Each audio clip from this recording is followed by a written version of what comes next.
नमस्कार साथियों, मैं हूं सुदेश कुमार और मैं आपके सामने यहां पे एक वीडियो लेकर आया हूं। साथियों, आपको मेरे इस वीडियो से कुछ ना कुछ ज़रूर ही सीखने को मिलेगा। आपको एक अच्छी सीख मिलेगी, ये मैं आपसे वादा करता हूं।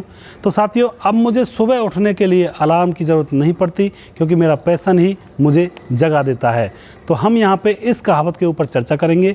इस कहावत का मतलब क्या है, इस कहावत के बारे में यहाँ पे जानेंगे एक छोटी सी कहानी के माध्यम से। साथियों, एक बार दो बुजुर्ग दंपति रहते हैं और वो एक नई कॉलोनी में रहते हैं।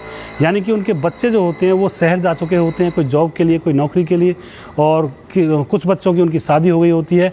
तो वो अकेले रहते हैं, बुजुर्ग दंपति होते हैं, बुजुर्ग लोग होते हैं और नई कॉलोनी में अलग से रहते हैं। तो वो डेली घूमने के लिए बाहर जाते हैं। जब मॉर्निंग वॉक करते हैं तो बाहर घूमने के लिए जाते हैं। तो वो क्या देखते हैं कि एक लड़का अपनी साइकिल पर फावड़ा लेकर उनके पास से डेली बहुत तेज़ी से, बहुत स्पीड से गुजरता है।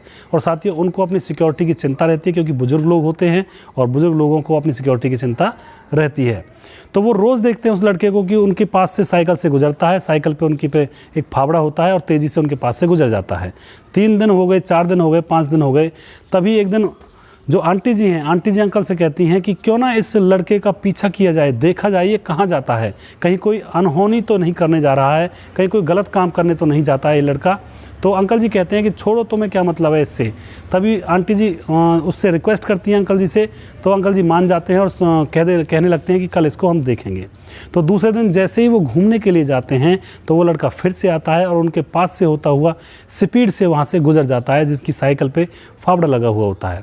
तो वो बुजुर्ग दंपत्ति उसके पीछे पीछे चलने लगते हैं और उसको देखते हैं कि ये कहाँ जाता है।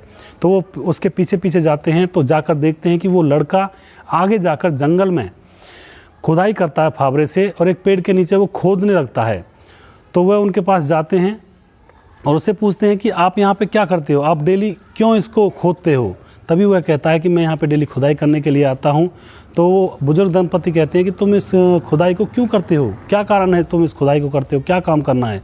तभी वो लड़का कहता है कि अंकल जी, आंटी जी, मुझे नौकरी नहीं मिल रही थी, मैं बेरोज़गार था और अभी अभी मुझे एक फार्म हाउस में नौकरी का ऑफ़र आया है, इसलिए मैं नौकरी में से निकल ना जाऊं, मुझे फावड़ा चलाना नहीं आता था, इसलिए मैं नौकरी में लगने के बाद निकल ना जाऊं, इसलिए मैं यहाँ पे पहले ही प्रैक्टिस कर रहा हूँ फावड़ा चलाने की, जिससे कि मुझे कामयाबी मिले, मुझे नौकरी पे मैं जमा रहूँ। तो साथियों, इस कहानी से क्या शिक्षा मिलती है? इस कहानी से हमें यही शिक्षा मिलती है कि practice make the perfect man. जो अभ्यास होता है, अभ्यास ही इंसान को परफेक्ट बनाता है। आपने देखा होगा, एक वीडियो आया था, सचिन तेंदुलकर कीचड़ में बारिश हो रही होती है और कीचड़ में वो खेल रहे होते हैं, जबकि उनके पास बहुत सारे रिकॉर्ड्स हैं, बहुत सारा उनका नाम है, बहुत सारी उपलब्धियाँ उन्होंने प्राप्त कर ली हैं, लेकिन फिर भी वो प्रैक्टिस कर रहे हैं बारिश में भी, क्योंकि उन्हें पता है कि अपने स्टेमिना को जमाए रखने के लिए, सफलता प्राप्त करने के लिए, आगे डटे रहने के लिए हमें प्रैक्टिस, अभ्यास ज़रूरी होता है। कई बार कहते हैं सफलता मिल तो बहुत लोगों को जाती है, लेकिन उसको संभालना सबको नहीं आता है। तो साथियों, अगर आप लगातार प्रयास करते रहते हो सफलता प्राप्त करने के लिए, और सफल हो जाने के बाद उसको आपको संभालना भी आना चाहिए।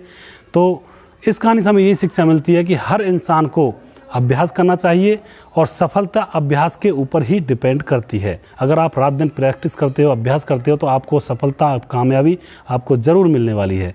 तो मुझे उम्मीद है आपको ये छोटी सी स्टोरी, आपको छोटी सी कहावत पसंद आई होगी, और नेक्स्ट वीडियो में बहुत जल्दी लेकर आऊँगा। तब तक के लिए खुश रहिए, आबाद रहिए। धन्यवाद।